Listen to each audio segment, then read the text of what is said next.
కింద మేము తీసుకెళ్తాం. Will explain it to public. I take your point.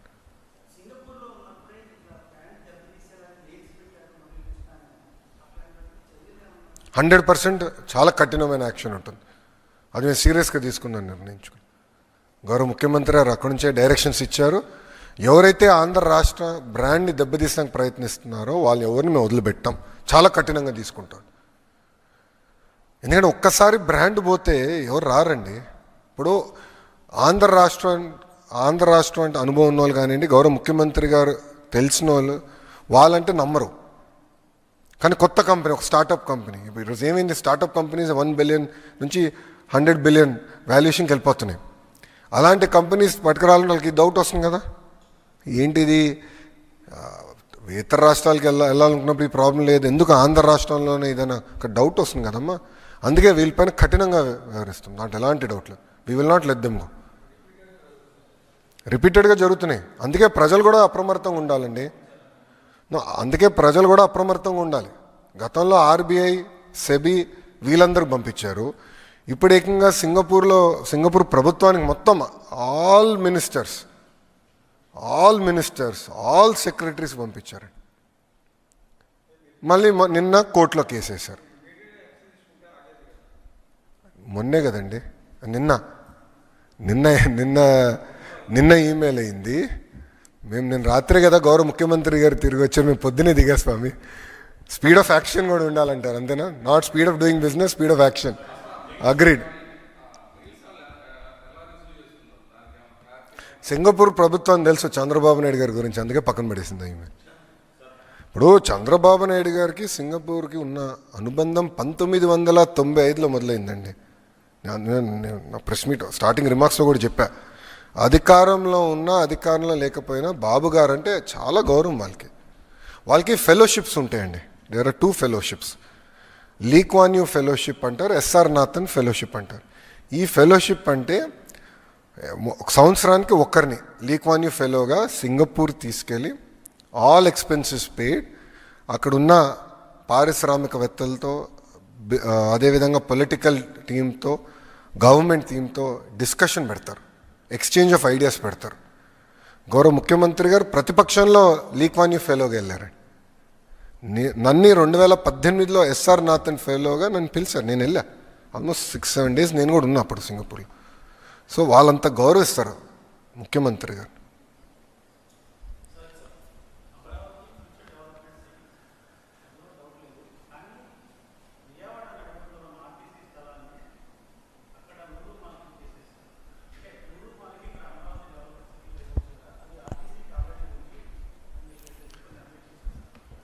అభివృద్ధికి అబ్జెక్ట్ చేసేవాళ్ళు కొంతమంది మాడుతూనే ఉంటారు సార్. ఇప్పుడు ఈరోజు పాపులేషన్ ఎక్కడ ఎక్కువ ఉందండి? యాజ్ ఆఫ్ టుడే విజయవాడలో ఉంది. దేనికి వాడని భూమి తీసుకెళ్ళి ఇస్తాలో తప్పేంటి? ఇప్పుడు ఇదే మాట నేను ఇన్నుంటే హెచ్సిఎల్ వచ్చేది కాదు స్వామి. ఇదే మాటగా నేను ఇన్నుంటే హెచ్సిఎల్ వచ్చేది కాదు.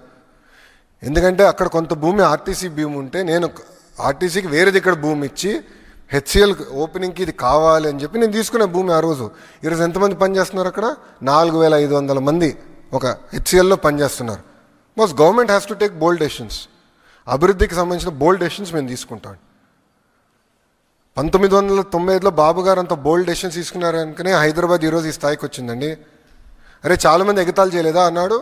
శంషాబాద్కి 5000 ఎకరాలు ఎందుకని? ఈరోజు చూడండి, ఒక్కసారి వెళ్ళి చూడండి ఆ ఎయిర్పోర్ట్ని. One of the best airport in the country అండి అది. Today also I'm very proud.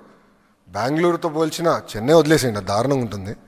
But బెంగళూరుతో పోల్చిన, ఇతర ఎయిర్పోర్ట్తో పోల్చిన Hyderabad is one of the best airport. ఇంకొక 100 సంవత్సరాలు వాళ్ళకి కావాల్సిన ఎక్స్పాన్షన్ మొత్తం అక్కడే చేసుకోవచ్చు. ఈరోజు బెంగళూరు ఏంటి, ఎయిర్పోర్ట్ ఫుల్ అయిపోయింది, వేరే ఎయిర్పోర్ట్ కట్టుకోవాలంటున్నారు. 2 ఒకేసారి మొదలైన కదా పనులు. That is vision. ఒక విజన్ ఉన్న నాయకుడు ఏంటంటే రాబోయే 100 సంవత్సరాలకి అవసరం ఏంటని ఆలోచించి చేస్తారు. దానివల్లే కదా ఈరోజు ఔటర్ రింగ్ రోడ్ ఎవరు డిజైన్ చేశారు? అప్పుడు చంద్రబాబు నాయుడు గారు కదా. మెట్రో ఎవరు డిజైన్ చేశారు? చంద్రబాబు నాయుడు గారు కదా అన్నాడు. ఈరోజు చూడండి ఎంత ఉపయోగపడుతుందో తెలంగాణకి. హైదరాబాద్ అదృష్టం ఏంటంటే బాబు గారి దగ్గర నుంచి తర్వాత కూడా ఏ ముఖ్యమంత్రి అయినా, రాజశేఖర రెడ్డి గారు అయి ఉండొచ్చు, రోసే గారు అయి ఉండొచ్చు, కిరణ్ కుమార్ రెడ్డి గారు అయి ఉండొచ్చు, కేసీఆర్ గారు కూడా అయి ఉండొచ్చు, అందరూ హైదరాబాద్ని అభివృద్ధి చేసిన వాళ్ళే, జగన్ లాగా అభివృద్ధి ఆపిన వాళ్ళు కాదు. That is the luck, greatest luck of Hyderabad అండి. మన దౌర్భాగ్యం ఏంటంటే ఇలాంటి పులివెందల ఎమ్మెల్యే ఉంటాం మనకి.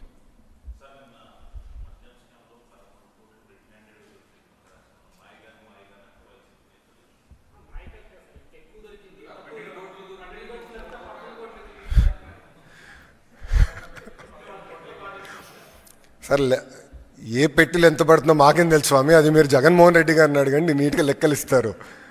ఇప్పుడు నేను ఒకటే అండి, మన ప్రజలందరూ ఒక్కసారి గుండెపైన చేయబెట్టుకుని ఆలోచించాలి. ఆనాడు ఎలాంటి బ్రాండ్స్ ఉండేయండి? ప్రజలు కావాల్సిన బ్రాండ్లు ఏనాడైనా ప్రభుత్వం ఇచ్చిందా? బియర్ బ్రాండ్లు అన్నీ తరమే లేదా పక్క రాష్ట్రాలకి? ఈరోజు అద్భుతమైన పాలసీ మేము తీసుకొచ్చాం, ట్రాన్స్పరెంట్ పాలసీ తీసుకొచ్చామండి. Zero political involvement policy, zero. ఈరోజు పక్క రాష్ట్రాల నుంచి డెలిగేషన్స్ వచ్చి మీ పాలసీ ఏంటి, ఎట్లా అమలు చేస్తున్నారని మన దగ్గర నేర్చుకుని వెళ్తున్నారు పక్క రాష్ట్రం నుంచి వచ్చి. Transparent policy. లిక్కర్ విషయంలో మొదటి రోజు నుంచి మేము ఆందోళన చేసాం. మేము చెప్పాం, కల్తీ మద్యం అమ్మి ముందల బాబుల్ని చంపేస్తున్నారు, దీనివల్ల ప్రజలు తీవ్రంగా ఇబ్బంది పడుతున్నారు, లివర్ సిరోసిస్ పెరుగుతుంది, లివర్ ఫెయిల్యూర్స్ అవుతున్నాయి, ఎక్కువ మంది చనిపోతున్నారని పదే పదే చెప్పాం. రెండోది బ్రాండ్ కిల్లింగ్ చేస్తున్నారు అని మేము చెప్పాం. ఇప్పుడు జెనసిస్ ఏంటి కేసు మొత్తం brand killing. There is a very well laid out protocol. ఒక బ్రాండ్ని ఇంట్రడ్యూస్ చేయాలన్నా, ఒక బ్రాండ్ని తీసేయాలన్నా ఎక్సైజ్ పాలసీలో చాలా క్లియర్ ప్రోటోకాల్ ఉన్నాయి. అన్నీ వయోలేట్ చేసి ఏకపక్షంగా చేశారు. డబ్బులు ట్రాన్స్ఫర్ అయింది, చెక్లో ట్రాన్స్ఫర్ అయింది.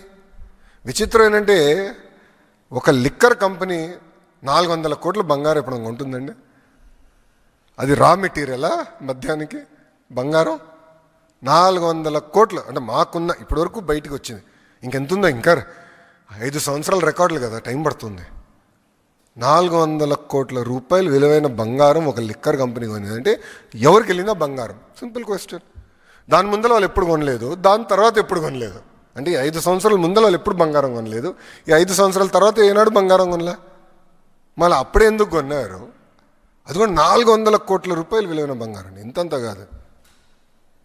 అంటే అంటే ఎంత అద్భుతమైన ఇన్వెస్ట్మెంట్ చేశారో అవినీతిలో కూడా నాకు అర్థమైంది అప్పుడు. ఎందుకంటే అప్పుడు బంగారం ధర కూడా తక్కువ ఉండే, ఇప్పుడు విపరీతం పెరిగిపోయింది. అంటే క్రిమినలైజేషన్ ఆఫ్ పాలిటిక్స్కి ఒక అద్భుతమైన ఉదాహరణ ఒక్క లిక్కర్లోనే అడ్డగోలుగా క్రిమినలైజేషన్ చేశారు. ఇప్పుడు ఆధారాలతో మాకు దొరికినాయి. అదాన్ డిస్టిలరీస్కి డబ్బు వెళ్ళింది, అదాన్ డిస్టిలరీస్ నుంచి పిఎల్ఆర్ కన్స్ట్రక్షన్కి డబ్బులు వెళ్ళినాయి వితౌట్ ఎనీ అగ్రిమెంట్. అదే జగన్ గారిది అంటున్నాడు ఆయన. అదే అర్థం చేసుకోవాలి స్వామి మీరు. ఇది డబ్బులు నాది కాదు జగన్ అని చెప్తున్నాడు ఆయన, అది అర్థం చేసుకోవాలా. అంటే మీరు చూడండి ఎంత అన్యాయమో. చెక్ అండి, పిఎల్ఆర్కి వెళ్ళింది. కాదని చెప్పమనండి, వాళ్ళు నేను ఛాలెంజ్ చేస్తున్నా ఈరోజు. పాపాల పెద్దిరెడ్డిని నేను ఛాలెంజ్ చేస్తున్నాను. రాలేదని చెప్పమనండి, ఐఎమ్ ఛాలెంజింగ్ హిమ్.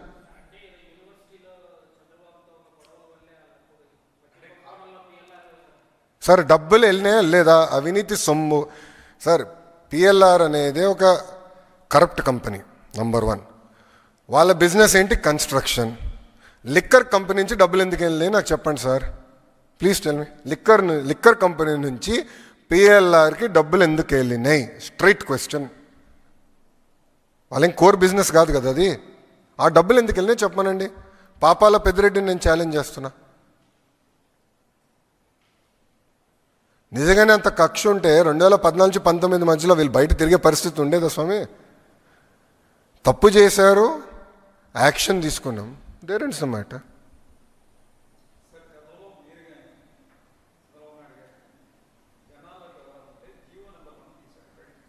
అవును, మాకు అవసరం ఏంటండి? ఈరోజు రాజ్యాంగం అందరికీ స్వేచ్ఛ ఇచ్చింది, తిరిగేదానికి అవకాశం ఇచ్చింది. We are implementing constitution of India. Doctor BR Ambedkar garu రాసిన రాజ్యాంగం మేము అమలు చేస్తున్నాం. ఈరోజు కూడా ఇప్పుడు మీరు ఒకటి గమనించాలి, పోలీస్ అధికారులు ఈరోజు ఏం చేస్తున్నారు? క్రౌడ్ని రెగ్యులేట్ చేస్తున్నారు. ఎందుకంటే అందరిలో ఒకేసారి జగన్మోహన్ రెడ్డి గారి పైన పడితే మళ్ళీ మాకు సెక్యూరిటీ లేదని ఆయనే ఏడుస్తాడు. మళ్ళీ విచిత్రం ఏంటంటే వాళ్ళే డబ్బులు ఇస్తారు, వాళ్ళే ముందిస్తారు, ప్రజల్ని తోలుకొని వస్తారు, మళ్ళీ వాళ్ళు వచ్చి ఆయన పైన పడతారు, మళ్ళీ మాకు సెక్యూరిటీ ఇవ్వలేదని వాళ్ళే కంప్లైంట్ చేస్తారు. సెక్యూరిటీ ఇస్తేమో ప్రజలు మా దగ్గర రానిట్లేదని వాళ్ళే కంప్లైంట్ చేస్తారు. ఇది వింతగా లేదా మీకు? మేము వీఆర్ రెగ్యులేటింగ్. అంటే రోడ్లో ఎంత, ఇప్పుడు ఆల్రెడీ ఒకరిని చంపారు కదా, మీరు ఒక్క విజిట్లో కార్ కింద ఒకరు పడ్డారు కదా, వీడియో బయటకు వచ్చింది. ఆ రోజు కానీ జగన్మోహన్ రెడ్డి గారు దిగి ఆ వ్యక్తిని ఆయన కారులో పెట్టుకొని హాస్పిటల్కి వెళ్ళుంటే ఆ వ్యక్తి ఈరోజు బతికేవాడు. ఒక వ్యక్తి చనిపోయాడు, కనీసం వెళ్ళి ఆ కుటుంబాన్ని పరామర్శించలేదైనా. నంబర్ 2, ఆయన వెళ్తున్న దాంట్లో ఒకరి గుండుపోటు వచ్చి చనిపోయాడు ఆయన కార్యకర్త, ఆయన కనీసం పట్టించుకోలేదు. ఆ ట్రాఫిక్లో అంబులెన్స్లో ఒకటి చిక్కుని ఏకంగా బయటికి రాలేకపోయాడు ట్రాఫిక్ నుంచి. ఇంకొకరు చనిపోయారు. అంటే ఒకరిని పరామర్శించడానికి వెళ్తే ముగ్గురిని చంపేశాడు స్వామి. మళ్ళీ అది జరిగితేమో తప్పు ప్రభుత్వాన్ని, రెగ్యులేట్ చేస్తేమో తప్పు ప్రభుత్వాన్ని. We are following due process of the law. Jaganmohan Reddy garu లాగా మేము మన గేట్కి తాళ్ళు కట్టట్లే కదా స్వామి, బయటికి రానికుండా చేయట్లే కదా. ఇప్పుడు గౌరవ ముఖ్యమంత్రి గారి ఇల్లు చుట్టూ, ఇప్పుడు చంద్రబాబు నాయుడు గారి ఇల్లు చుట్టూ 144 సెక్షన్ అమల్లో లేదు. ప్రజలు రావచ్చు, వాళ్ళ సమస్యలు చెప్పుకోవచ్చు. వారానికి ఒక రోజు నేను ప్రజా దర్బారు నిర్వహిస్తున్నాను, ఓపెన్గా మాట్లాడుతున్నాం. మేము మనుషులమే, 10 నిర్ణయాలు 3 తప్పొస్తే సరిదిద్దుదానికి మేము సిద్ధంగా ఉన్నాం స్వామి. వీఆర్ నాట్ పర్ఫెక్ట్, నేర్చుకుంటున్నాం. We are willing to learn. అది ఈ ప్రభుత్వానికి, కూటమి ప్రభుత్వానికి ఉన్న చిత్తశుద్ధి. ప్రతిదీ మేము చర్చిస్తున్నాం, డిస్కస్ చేస్తున్నాం, పరిష్కరిస్తున్నాం.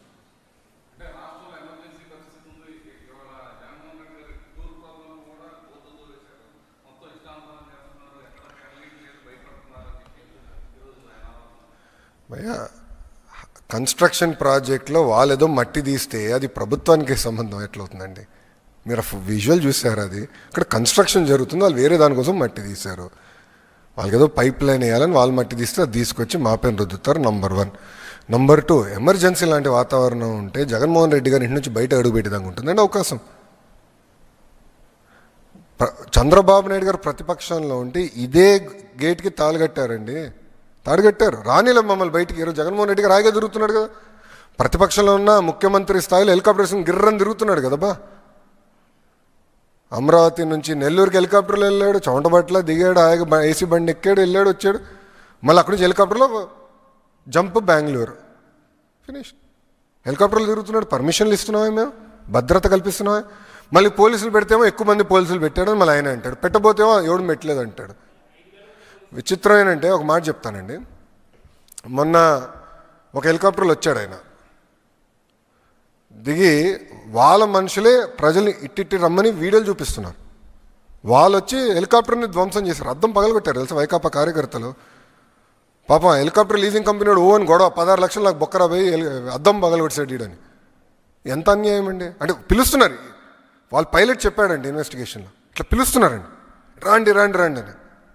ఆపితేమో ఆపారంటారు. ఇప్పుడు ప్రతిపక్ష అంటే మాజీ ముఖ్యమంత్రి పులివెందుల ఎమ్మెల్యే ఈరోజు బయటికి వెళ్తే ఎనీవేర్ బిట్వీన్ 1000 నుంచి 3000 మంది పోలీస్ సోదరులు రోడ్డుపైకి వస్తున్నారు. ముఖ్యమంత్రి గారు వెళ్తే కూడా అంత భద్రత ఇవ్వట్లేదు మేము. మళ్ళీ రెగ్యులేట్ చేస్తేమో ఆపారంటారు, రెగ్యులేట్ చేయకపోతేమో రేపు వదిలేమంటారా? సూటి వాళ్ళని అడుగుతున్నా. 1000 మంది ఎవరు ఉండరు రేపు ఆయన ప్రోగ్రామ్, హాయిగా వెళ్ళిపోతారు. ఏమైనా జరిగితే మాది బాధ్యత కాదు. ఒప్పుకుంటాడా వాళ్ళు? చెప్పండి, ఎందుకు ఈ గోళ్ళంతా? స్ట్రైట్. అరే ఎంతమంది మనుషులు చంపుతారండి ఒక ట్రిప్లో? నాకు అర్థం అవ్వదు. ఈరోజు కూడా ఒక పోలీస్ సోదరుని కొట్టారు వాళ్ళు, ఫ్రాక్చర్ అయింది పోలీస్ సోదరు చెయ్యి. అంటే ఎంత అన్యాయమో చూడండి. మేము ప్రతిపక్షంలో మేము వెళ్ళాం, ఏనాడైనా మేము దాడి చేసామా? వి ఫాట్, గట్టిగా వార్నింగ్ ఇచ్చాం. కానీ ఇట్లా మేము మా సొంత కార్యకర్తలు ఏనాడు చంపలా. అది కాదు మాకున్న సంస్కారం. తల్లి పైన కేసు గెలిచిన తర్వాత సంబరాలు చేసుకునే ఏకైక కొడుకు జగనేమో. అసలు తల్లిపైన ఎవరన్నా కేసు పెడతారండి? చెల్లిపైన ఎవరన్నా కేసు పెడతారా? 2021, 22లో గిఫ్ట్ డీడ్ అండి అది. తల్లికి గిఫ్ట్ డీడ్ కింద ఏదో ఇచ్చారని చెప్పి ఇచ్చినట్టుగా లాగేసుకున్నాడు. ఎక్కడ పోతున్నారండి వీళ్ళు? ఈయన ఒక నాయకుడా? సొంత తల్లి చెల్లిపైన కేసు పెట్టిన వ్యక్తి ఏనాడు నాయకుడు అవుతాడని? ఇంట్లో ఉన్న తల్లికి చెల్లికి న్యాయం చేయలేను